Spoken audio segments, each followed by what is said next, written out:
Ouais, hey, bienvenue à tous sur une nouvelle vidéo de Heroes of the Storm avec aujourd'hui Zarya, qui est un perso un petit peu étrange. Alors, étrange dans le sens où elle n'a pas de mana, et étrange également dans le sens où pendant un petit moment c'était considéré comme un tank, puis après elle a basculé en soutien, et là elle est un petit peu entre deux, dirons-nous. On va partir sur, ouais, on va partir sur la charge maximale, histoire de... à la manière d'une Sonia, en fait, elle a pas de mana, donc elle a un espèce de système de charge, on va dire ça comme ça, d'énergie, où quand vous allez tanker des dégâts, vous allez en fait monter votre énergie, enfin, quand vous allez tanker des dégâts avec votre bouclier. Vous voyez, donc en premier sort, on a une petite grenade qu'on va pouvoir mettre à distance. En deuxième sort, on a un bouclier perso qui, comme son nom l'indique, va se mettre directement sur vous. Et en troisième, un écran généré, donc un bouclier que vous allez pouvoir placer sur quelqu'un d'autre. On essaye de scouter, il n'y a personne. Et donc le principe des dégâts de Zarya va être tout simplement, plus vous avez d'énergie, plus vous allez faire des dégâts. On essaye de tanker un peu les tours. Alors, le deuxième, on fait n'importe quoi, c'est magnifique.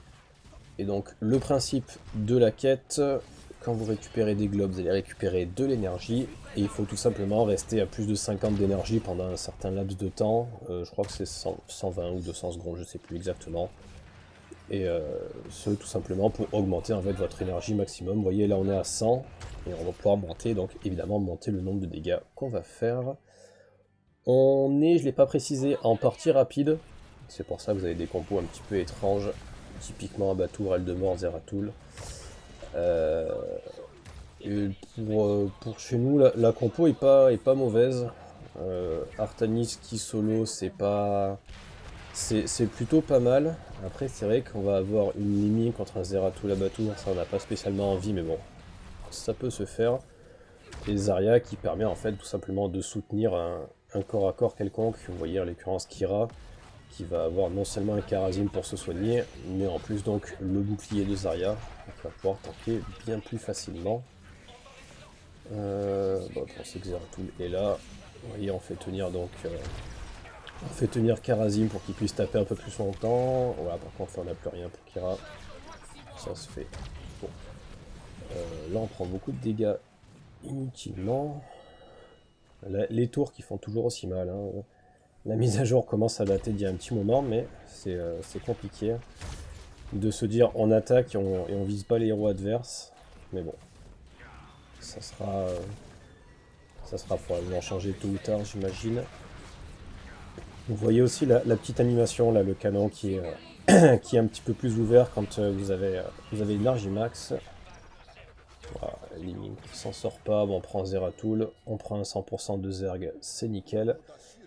La quête des globes niveau 4, qui en plus beaucoup plus facile sur cette map. Alors déjà parce que en face manifestement ils sont déjà bien dans la merde. Et tout simplement parce que vous avez un générateur de... Comment ça s'appelle? Merci Karazi. Vous avez un générateur de globes en bas. Donc ça permet de les récupérer plus rapidement. En plus de ceux des waves, vous allez avoir ceux d'en bas qui sont générés. Et vous voyez donc là, Kharazim, toujours le même souci, vu qu'il tape les héros, il prend l'aggro du fort, et du coup on est obligé d'attaquer un petit peu, on attaque sans attaquer. Magnifique. Oui, la quête qui se termine. Voilà, on passe à 120 d'énergie max, et donc c'était 150 la quête, j'hésitais entre 120 et 200, parfait. Connaissance incroyable des persos. Là par contre, volontairement, on tape Diva pour récupérer l'aggro des tours, pour justement pouvoir générer avec le bouclier. On récupère les tours. Alors les premiers ergs qui font ultra mal, hein. Déjà les ergs où on prend un fort, c'est mauvais signe pour l'équipe en face, mais alors quand en plus on commence à gratter les tours de derrière, c'est vraiment vraiment mauvais signe pour ceux d'en face. Le petit bouclier au Kharazim. Ça serait cool de pas tanker l'explosion cette fois Kharazim, voilà. Voilà, par contre on peut rien faire. Donc je ping régulièrement l'écran généré pour donner un ordre d'idée, genre est-ce qu'on engage ou pas. Ouais, c'est un tool qui est bien ambitieux. Hop, on va prendre le puits de lune. Euh, le niveau 7... Alors, venez-y si jamais vous avez du mal à générer de l'énergie. Peut être très sympa parce que voilà, vous allez tout simplement générer plus d'énergie quand vous allez mettre les écrans. Là, on voit que depuis le début de la partie, on est à fond, donc on va plutôt augmenter la portée, enfin pas la portée, la dispersion des auto-attaques dans l'optique éventuellement de dépêche des ergs. Mais vu comme la partie est commencée, à mon avis, il n'y aura pas grand intérêt. Voilà, l'équipe d'en face qui a beaucoup de mal. Oh, Karazim qui avance pas. J'espérais que Karazim aille se TP dessus, bon, c'est pas le cas. Blanche-Tête qui s'en sort pas par contre. Bon, du coup, c'est le léger souci que j'ai avec les maps à deux voies, enfin de lane. Vous voyez en bas, on est en train de littéralement leur rouler dessus. Et en haut, bah putain, voilà, je veux dire, en haut c'est à peu près serré, bah, Artanis qui vient de prendre elle de mort en haut, donc plus personne top, on leur met déjà un niveau. Il va y avoir les ergs, donc on va leur remettre un autre niveau par-dessus. Hop, on a tapé Diva pour tanker la tour, un petit peu trop d'ailleurs, mais bon, ça se fait toujours. Mais là pour le coup je vois pas comment est-ce que l'équipe en face pourrait ne serait-ce que revenir, parce que là on va avoir donc... Oh putain, un Buffer qui meurt. On va avoir les deuxièmes ergs. Donc en face, ouais on va avoir les deuxièmes ergs, on va avoir le 10. Ça va être compliqué. Alors pour l'ulti je sais que beaucoup aiment bien prendre la bombe qui rapproche tout le monde. Alors déjà là on n'a pas spécialement de combo. Et en plus, de manière générale, je préfère moi celle qui repousse, tout simplement parce qu'elle a moins de temps de recharge. Donc, bon, ça fonctionne un petit peu de la même manière. Dans le sens où vous allez pouvoir les paquer, il faut juste placer la bombe différemment, ça va pas les attirer, ça va les repousser. Mais c'est surtout le temps de recharge qui est réduit, qui est intéressant pour moi. Après, celle qui attire peut être cool quand vous avez un Kel'Thas, un Kel'Thuzad, ce genre de mage rigolo, mais bon. Là, clairement, on va pas prendre celui qui attire pour Kira, il n'y a pas grand intérêt. Une diva qui nous balade un peu, mais bon, de toute manière, elle pourra pas prendre l'objectif. On reprend la fontaine. Alors, comme tous les persos qui n'ont pas de mana, avec Zarya, vous essayez de TP le moins souvent possible. Là, on voit que depuis le début, il n'y a pas eu besoin. Mais, euh, mais voilà, enfin, pour le coup, si vous pouvez éviter de TP, c'est quand même préférable.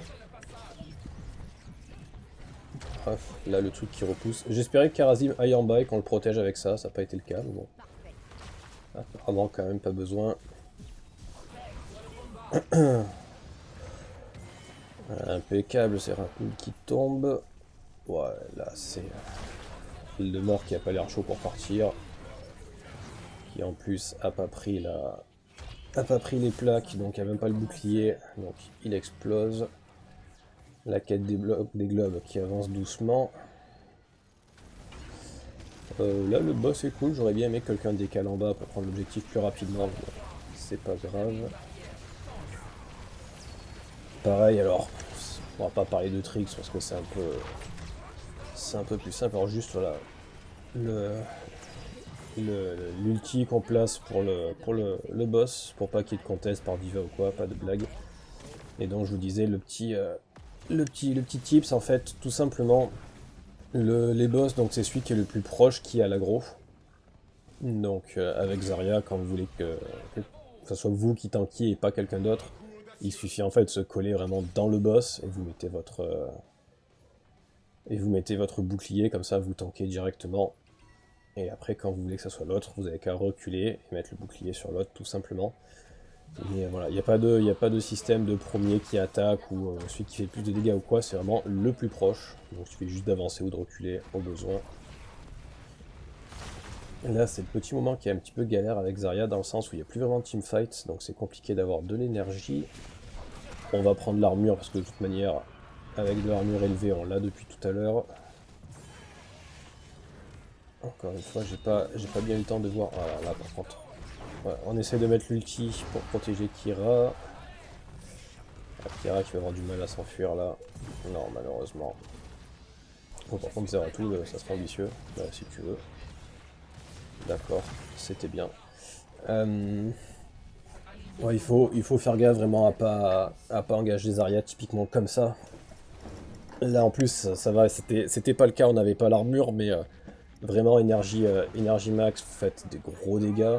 Vous avez en plus avec le niveau 13, quand vous êtes vraiment haut en énergie, vous allez avoir de l'armure. C'est c'est un ancien tank et ça se sent, j'ai envie de dire, en termes de dégâts. Et en termes de survie aussi. Oh, bah là...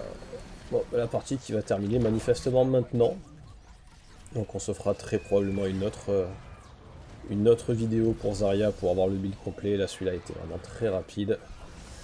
Mais en même temps, voilà, ça vous explique le souci que j'ai moi avec les deux lanes, à savoir bah, l'effet snowball comme on dit. C'est-à-dire que quand vous prenez l'avantage au tout début, c'est vraiment très compliqué de revenir. Bref, la vidéo elle sera très probablement plus courte que les autres. Mais, mais voilà, pour une première approche avec Zarya en attendant la prochaine. Quel magnifique skin. Sur ce, je vous dis à très bientôt. Bye bye.